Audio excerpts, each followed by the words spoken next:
Halo, selamat pagi teman-teman. Kembali lagi dengan saya Clara bersama dengan Romo Ferry MSF.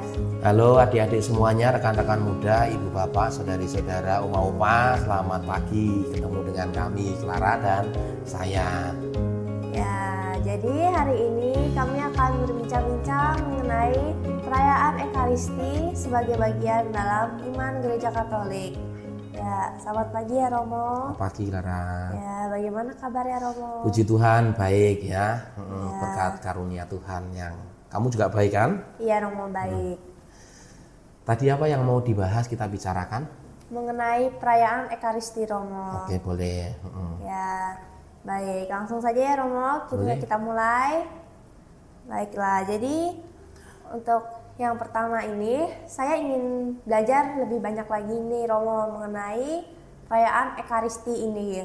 Jadi perayaan Ekaristi itu sendiri sebenarnya apa sih Romo? Ya, perayaan Ekaristi ada dua penjelasan. Yang pertama, perayaan Ekaristi itu, kata Ekaristi sendiri berasal dari bahasa Yunani, artinya adalah pujian syukur. Maka kalau merayakan Ekaristi adalah perayaan syukur. Mau merayakan apa? Perayaan syukur. Ya, karena awalnya pakai bahasa Yunani sampai abad ketiga, keempat seperti itu. Ya. Lalu kalau dari istilahnya sendiri, Eukaristi Bayone itu artinya Eukaristia, Eukaristein, ya, puji syukur.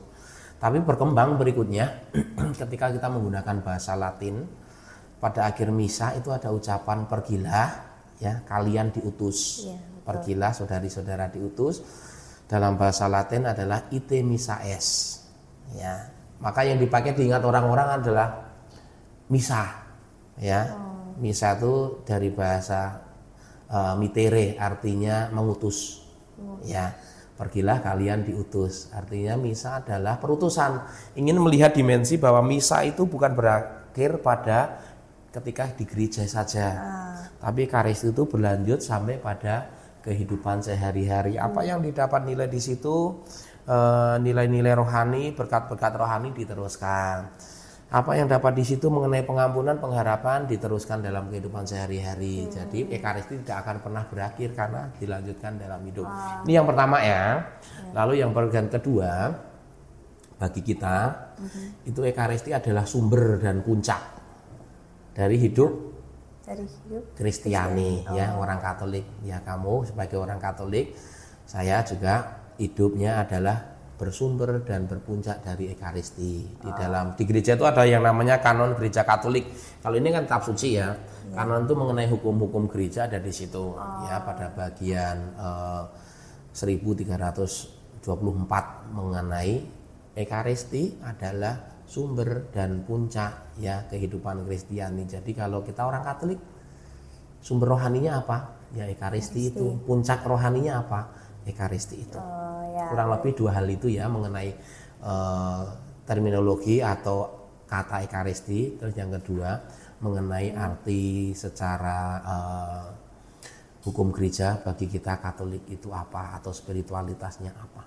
Oh ya, baik Romo. Ya, baiklah. Jadi tadi kan Romo sudah sempat membahas ya, Ekaristi itu punya arti sumber dan puncak kehidupan Kristiani. Soal itu bisa tolong lebih dijelaskan lagi Romo? Ya, di dalam kitab hukum kanonik nomor 1324 dikatakan sumber dan puncak Kristiani. Kita kan manusia ya, ada dimensi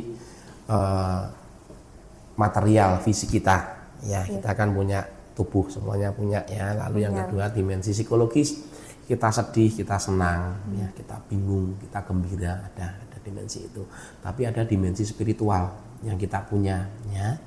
Kalau kita masih hidup sering disebut sebagai jiwa atau roh dalam diri kita. Kalau meninggal arwah, ya kan? Ya. Secara rohani kan kita punya bagian itu, bagian rohani, roh kita. Iya.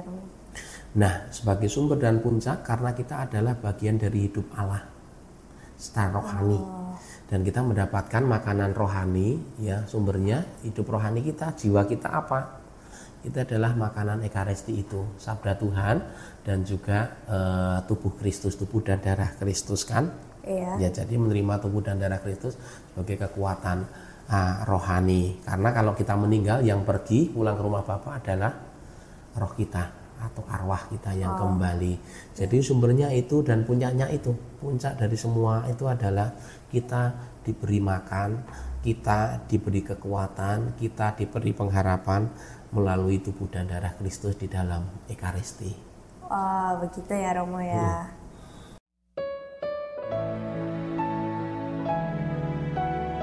Ekaristi ada setelah perjamuan terakhir. Ya kan? Yesus mengadakan perjamuan terakhir. Lalu pertanyaannya, perjamuan terakhir itu Ekaristi apa bukan? Menurutmu gimana? Kalau menurut saya iya Romo, Ekaristi ya.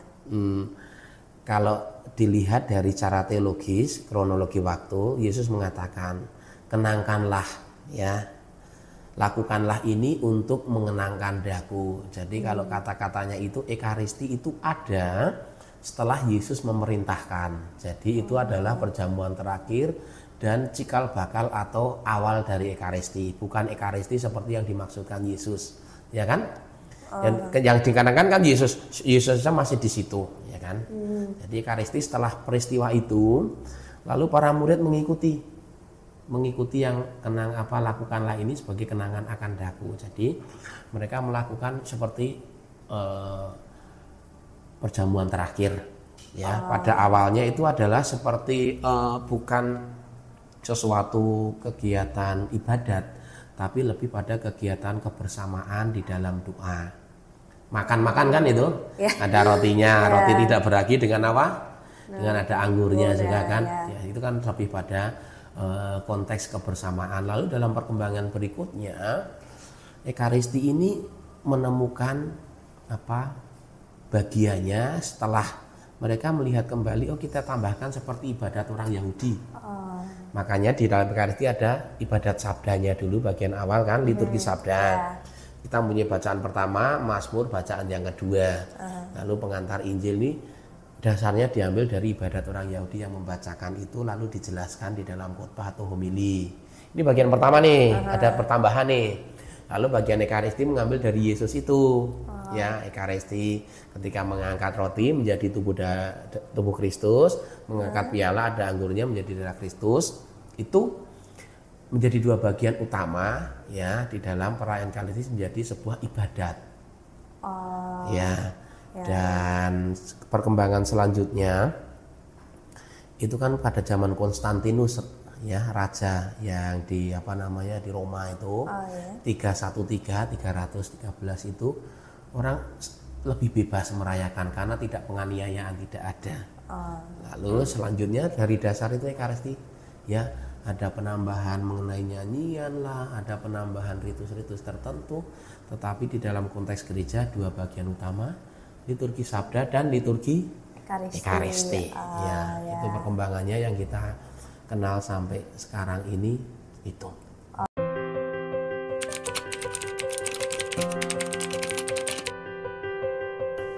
Ada beberapa penjelasannya mengapa kita perlu pergi merayakan Ekaristi. Tentu kita ingat ya, akulah pokok anggur dan kamulah rantingnya. Yesus mengatakan itu. Kalau pokok ranting itu terhubung dengan pokok anggur, maka ia akan hidup. Ya. Kalau ranting itu terpisah dari pokok anggur, dia akan mati, ya kan? Dia akan mati. Itu yang pertama. Secara rohani kita diajak terhubung secara menerus dengan Tuhan Yesus yang adalah pokok anggur dan tadi dikatakan sumber dari hidup kita secara rohani. Ini yang pertama. Lalu yang kedua, tentu ingat yang namanya 10 perintah Allah berkaitan dengan perayaan ibadat atau memuliakan Tuhan. Pada perintah yang keberapa coba? Yang ketiga, Romo. Yang ketiga ya. Katakannya adalah kuduskanlah hari Tuhan. Ya, kuduskanlah hari Tuhan. Jadi yang pertama dalam 10 perintah Allah ya, ini yang bagian pertama adalah 10 perintah Allah ini. Ada 10, bagiannya ketiga adalah kuduskanlah hari Tuhan. Kita mempunyai kewajiban itu secara rohani. Lalu yang berikutnya adalah 5 perintah gereja. Ingat ya, pada bagian yang pertama dan yang kedua dari perintah gereja itu adalah kuduskanlah rayakanlah untuk merayakan hari Tuhan. Ini yang pertama. Yang kedua adalah merayakan hari-hari lain yang sama dengan hari Minggu. Contohnya apa coba? Kamu tahu enggak? Natal, Romo. Natal yang tanggal 25 kan tidak harus hari Minggu, apalagi. Lalu bisa apa itu? Bulan Maria ya. Bulan Maria misalnya kita merayakan yang tanggal 8 Desember itu adalah Maria dikandung tanpa noda dosa, ya kan? Kemudian kita merayakan kenaikan Tuhan, ya kan? Itu kan bukan hari Minggu. Jadi di dalam 5 perintah gereja ada 2 perintah untuk merayakan hari Minggu dan juga hari yang disamakan dengan hari Minggu. Jadi 3 alasan tadi. Yang pertama adalah pokok anggur dan rantingnya. Ya, yang kedua adalah 10 perintah Allah. Lalu yang ketiga adalah 5 perintah gereja. Itu sebetulnya alasan, kita bisa mencari alasan yang lain, tapi dasarnya itu. Begini, tadi kan Romo itu sempat bilang kalau di perintah gereja itu kita perginya kalau hari Minggu dan hari-hari yang disamakan dengan Minggu kan, seperti Natal, Kebangkitan. Nah, kalau misalkan kita tuh hari Minggu nggak bisa, jadinya kita ganti kayak hari Sabtu atau Jumat gitu, boleh gak Romo? Kalau idealnya kalau mengatakan hari Minggu, tetapi ada penafsiran lain mengenai hari di dalam kebudayaan orang Yahudi dan kalau di tempat kita Indonesia misalnya kebudayaan Jawa, kalau sudah menganjak sore mulai petang itu sudah dianggap sebagai hari berikutnya. Ya, misalnya nih hari Sabtu ya, hari Sabtu udah mulai petang tuh dia dianggap sebagai hari Minggu. Ya, makanya kalau beberapa gereja tempat kita merayakan Ekaristi hari Sabtu sore, itu adalah perayaan hari Minggu. Karena kan liturginya bacaannya kan sama dengan hari Minggu. Jadi kalau misalnya kamu pergi sama nenek misalnya ya, merayakan misa di Kapel Mater Dei misalnya hari Sabtu sore, berarti kamu merayakan hal yang sama dengan perayaan hari Minggu. Berarti kalau pergi Sabtu sore itu tetap hari Minggu anggapannya. Ya, karena kalau kamu merayakannya pagi atau siang itu bacaannya pakai misa harian. Beda. Jadi hari Sabtu misalnya nih di sini tempat kita ada 545. Ini adalah perayaan hari Sabtu. Atau misa jam 11, jam 12 ada misa perayaan apa, tapi bacaannya hari itu adalah bacaan hari Sabtu, tidak mengambil hari Minggu. Jadi kan tadi ngomong kalau pergi ke Ekaristi itu salah satu kewajiban buat kita. Betul. Cuman ya namanya juga manusia ya. Pasti dong kadang-kadang kita malas lah ke gereja gitu. Kalau menurut Romo sendiri bagaimana ya caranya supaya kita bisa tetap ke gereja walau malas? Ya, namanya hidup kita itu kan kadang senang tidak senang ya. Kadang moodnya bagus, kadang moodnya tidak bagus. Kadang lelah juga kan, kadang semangat ya. Cara yang pertama adalah komitmen yang kita bangun atau semangat yang kita bangun dalam kondisi apapun. Ini adalah hari Tuhan, maka saya ke sana. Ya, seperti halnya misalnya dalam kondisi apapun saya butuh makan, entah sakit atau tidak, ya kan? Kalau kamu sakit, namanya kalau kamu pas sakit, mungkin mamamu atau omamu bilang, kamu Clara kamu harus makan. Kalau tidak makan kamu tambah sakit, ya kan? Harus makan. Demikian juga dalam Ekaristi ada kedisiplinan yang harus kita bangun dan juga semangat. Misalnya waktu saya kecil, bapak mama saya tuh mewajibkan kami ikut misa. Jadi ini bapak, ini mama, ya kan? Adik saya di sini, kami di samping kakak dan saya.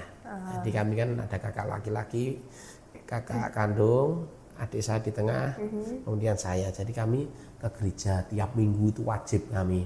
Jadi harus entah sedih, entah senang, entah punya duit, enggak punya duit, ya kan? Entah kadang batuk-batuk sedikit, apa sehat itu harus itu karena Ekaristi adalah makanan rohani kita.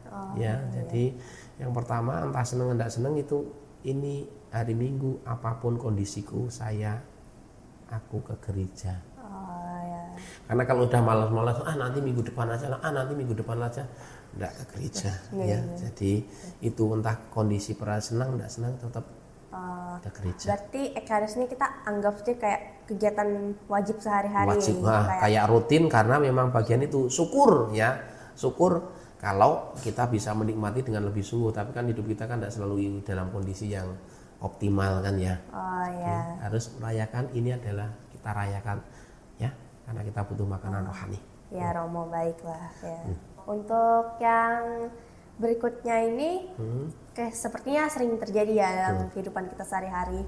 Karena kita kalau ke gereja nggak bisa dong menghindarin yang namanya telat. Kalau misalkan emang kena masalah gitu di jalan, atau justru kadang kita sendiri yang sengaja telat-telatin.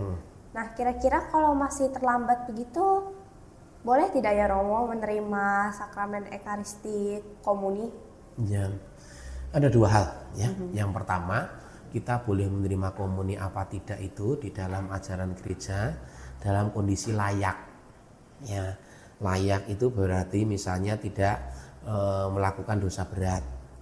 Ya, kamu tahu tidak dosa berat itu apa? Membunuh orang contohnya Romo? Membunuh orang, aborsi misalnya, itu kan dosa berat. Jadi kondisi kita tidak berada di dalam kondisi berkat. Itu ajaran gereja. Ya, seperti itu. Jadi kondisi yang pertama adalah kondisi baik-baik saja. Mungkin mau ke gereja ada rasa jengkel, ya.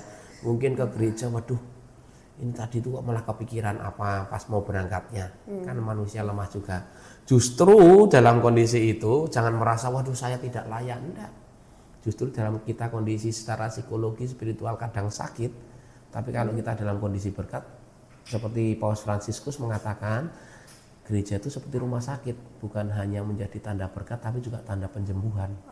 Jadi tubuh Kristus itu menjadi penyembuhan bagi kita, bagi kamu dan bagi saya sendiri.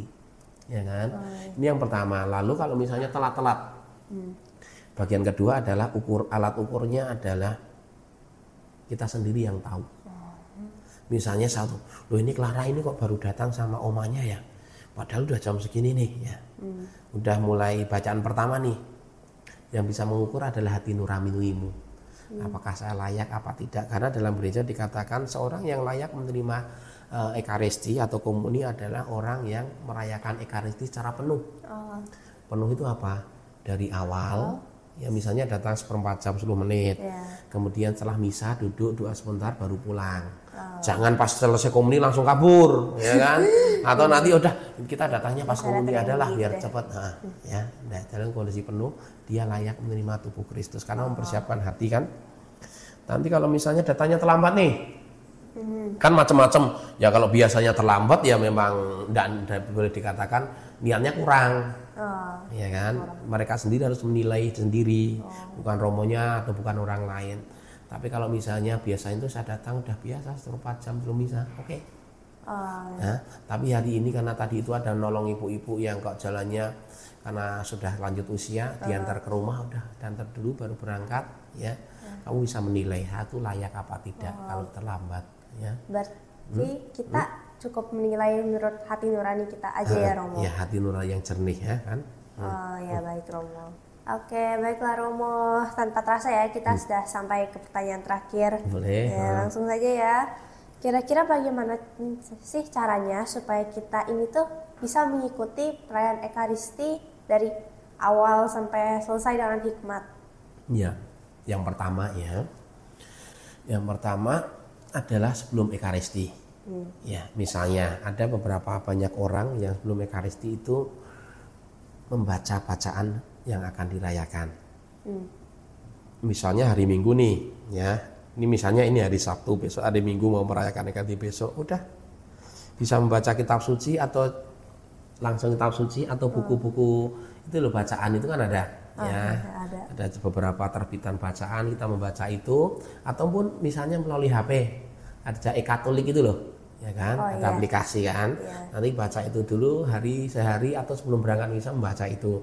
Jadi hatinya udah dikondisikan, saya merayakan Ekaristi, saya membaca bacaan ini. Ya, itu yang pertama, membaca bacaan. Lalu yang kedua, sebelum berangkat misa, niat saya ini mau merayakan Ekaristi. Setiap orang boleh mempunyai intensi atau ujub yang ingin didoakan. Ya, misalnya kamu nih mau berangkat sama Oma ya, mau berdoa supaya papa dan mama di dalam hidup dan pekerjaannya dilindungi dan diberkati Tuhan dengan kesehatan dan kegembiraan. Nanti aku mau misa mendoakan papa mama. Ya misalnya, karena di dalam perayaan Ekaristi bagian awal itu ada yang namanya doa kolekte, bukan kolekte duit, bukan, ya bukan kolekte itu. Kolekte itu adalah rekolektar, itu artinya mengumpulkan. Jadi imam yang merayakan Ekaristi mengumpulkan doamu nih untuk papamu, misalnya papa mamamu, doa temenmu nih, ini dia mendoakan untuk kesehatan neneknya, ini doa ini mau ujian. Jadi romonya doa kolekte itu dia berdoa, tapi mengumpulkan ujub masing-masing. Ujubmu, nah kalau kamu sama omamu punya ujub tertentu, jadi mau Ekaristi ini aku mau mendoakan misalnya untuk ujian besok misalnya, semoga diberikan ketenangan dalam mengerjakan. Itu yang kedua, mempersiapkan nanti misa itu intensif apa. Lalu penuh itu ya datang dengan persiapan waktu, nanti misalnya 1/4 jam sebelum misa udah siap di situ, ya kan, jadi tidak kepikiran banyak, jangan buru-buru masuk itu romonya udah mulai misa kan masih kepikiran, waduh tadi itu di perempatan kok tadi itu ada gimana ya, tadi itu ada warung baru di sana itu, tadi itu ada kulineran gitu kan, maka kepikiran kan. Jadi kalau udah 1/4 jam udah pikiran, hati udah mulai tenang, kosong. Ya. Terus dipikirkan juga, saya merayakan Ekaristi sampai akhir itu apa? Sampai akhir lagu penutup. Bukan ketika komuni selesai langsung kabur ya, atau misalnya pas setelah selesai pengumuman langsung lari, atau sebelum lagu selesai udah keluar gereja, enggak, dari awal sampai akhir. Dan di dalam perayaan Ekaristi ini saya mau merayakan Ekaristi, saya mau menerima berkat dari bacaan Ekaristi, dari tubuh Kristus dan dari doa-doa. Kamu menerima berkat dari bacaan, dari Ekaristi dan dari doa-doa. Kamu menerima berkat Tuhan. Itu sih ya. Baiklah ya. Ya teman-teman, setelah mendengar perbincangan tadi, sekarang ayo kita mulai lebih rajin ke gereja untuk Ekaristi ya. Jangan lupa ajak teman-teman kalian juga. Baiklah, sekarang mari kita bersama meminta berkat dari Romo dan Tuhan ya. Sebelum mundur diri, ya saya dan Clara ya, berterima kasih semuanya, dan kita akan menutup dengan berkat Tuhan. Tuhan bersamamu dan bersama rohmu. Semoga adik-adik, rekan-rekan muda, ibu bapak, oma opa, saudari-saudara semua senantiasa di dalam lindungan berkat Tuhan, dalam nama Bapa dan Putra dan Roh Kudus. Amin. Sampai jumpa semuanya. Ya, dan saya Clara dan Romo Ferry mengucapkan terima kasih dan sampai jumpa.